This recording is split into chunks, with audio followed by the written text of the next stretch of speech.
खासदार सुप्रिया सुळे बोलतायत, थेट जाऊयात.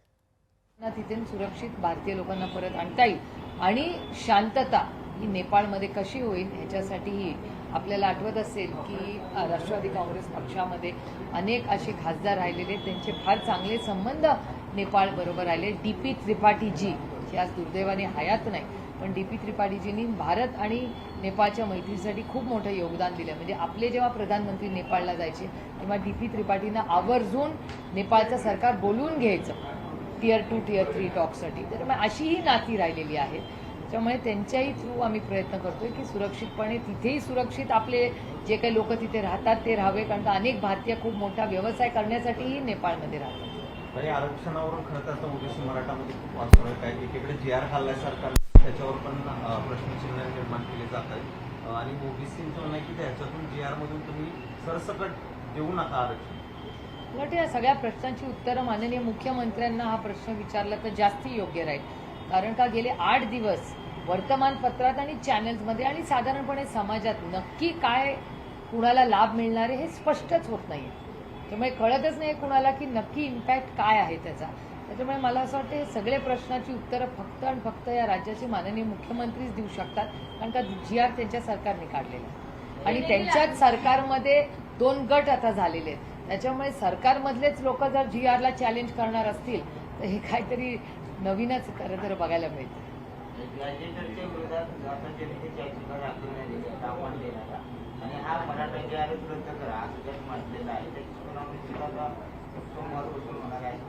नाही, ह्या सगळ्याची उत्तरं सरकारने दिला पाहिजेत ना. सरकारने ज्या पद्धतीने हे सगळे GR काढले आणि ते तर म्हणत होते की त्यांनी लॉ अँड ज्युडिशियरी डिपार्टमेंटशी सविस्तर चर्चा केली आहे. त्याच्यामुळे या सगळ्या प्रश्नांची उत्तरं आज जे काही राज्यामध्ये चाललेलं आहे त्याला पूर्णपणे जबाबदार महाराष्ट्राचं सरकार आहे. जाहिराती तर खूप खूप मोठ्या झाल्या, त्यांची अंमलबजावणी व्हायला पाहिजे. ओबीसी पण आक्रमक होताना दिसतात, ते देखील मोर्चा घेऊन महामोर्चा घेऊन मुंबईला जाण्याची तयारी. हे खूप म्हणजे मिसहँडल केलेलं काम आहे. ज्या महाराष्ट्रामध्ये गुणागोविंदाने प्रेमाने आदराने विश्वासाने आपण सगळेच राहिलेलो होते का, पण ह्या काही लोकांच्या काही स्टेटमेंट्स असतील किंवा सगळ्यांची चर्चा न, मी अनेक वेळा विनंती केलेली आहे महाराष्ट्राच्या सरकारला की तुम्ही ऑल पार्टी मीटिंग बोलवा, सगळ्यांना कॉन्फिडन्समध्ये घ्या, आमची बोलायची मदत करायची तयारी आहे. तर महाराष्ट्र सरकारने ही कटुता वाढवू नये. हा खूप आदरणीय कैलासवासी यशवंतराव चव्हाणांच्या स्वप्नातला महाराष्ट्र, छत्रपतींचा महाराष्ट्र, शाहू फुले आंबेडकरांचा महाराष्ट्र आणि शांतता प्रिय हा महाराष्ट्र. पण प्रत्येक गोष्टीला हे दुर्दैव आहे की सगळ्यांना आंदोलन कोर्ट कचेऱ्या केल्याशिवाय या सरकारमध्ये न्यायच मिळत नाही. पण विरोधक आणि सत्ताधाऱ्यांनी सुद्धा मनोज जरांगेंच्या आंदोलनाला पाठिंबा दिला, त्याचं श्रेय घेतलं, मराठ्यांना न्याय मिळेल असं म्हटलं. मात्र काय दोन्ही इश्यू जे आहेत ते तयार झाले. सरकार इतकी जबाबदारी तुमची आहे कारण तुम्ही तिथे पाठिंब्याला गेला होता. नाही, आम्ही विपक्ष आहोत. निर्णय कोणी घेतला? GR काढायचा अधिकार तुम्ही नाही ना. तुम्ही मतदान दिलं असतं तर GR आम्ही खुशी खुशी चांगले काढले असते, कुठली कटुता न आणता. GR कोणी काढला? जबाबदारी विरोधी पक्षाची नसते सर.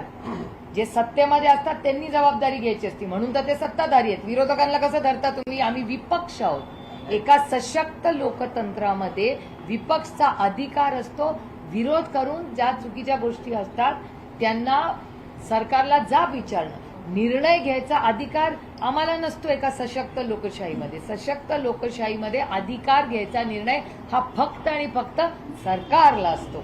GR आम्ही नाही काढलेला, GR सरकारने काढलाय. त्यामुळे सरकारला उत्तरं द्यावी लागतील.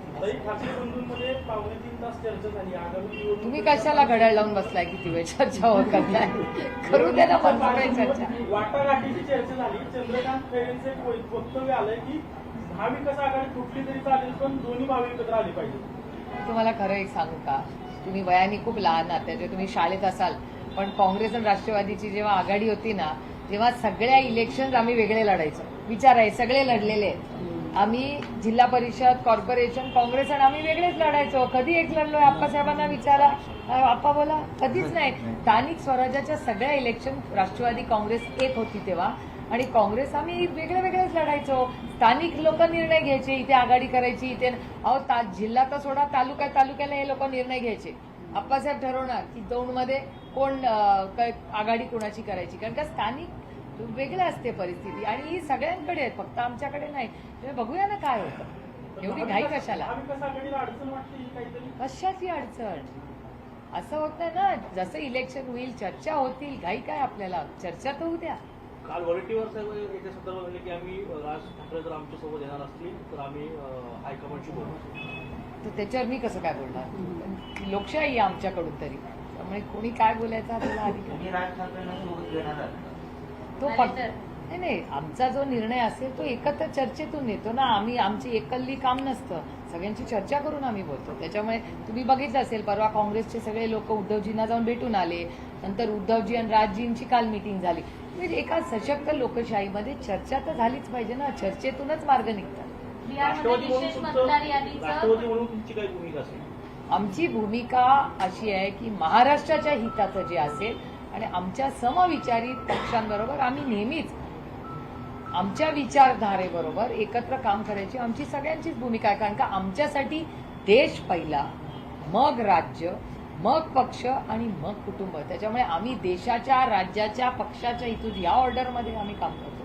त्यामुळे देशाच्या आणि राज्याच्या जे हिताचं असेल याच्यासाठीच आम्ही इथं एकत्र आहोत. राज बिहारमध्ये ठाकरेंचं विशेष स्वागत होईल असं वाटतं? नाही, आम्ही समविचारी जे आहेत एकत्र काम करायला चांगलीच गोष्ट आहे ना.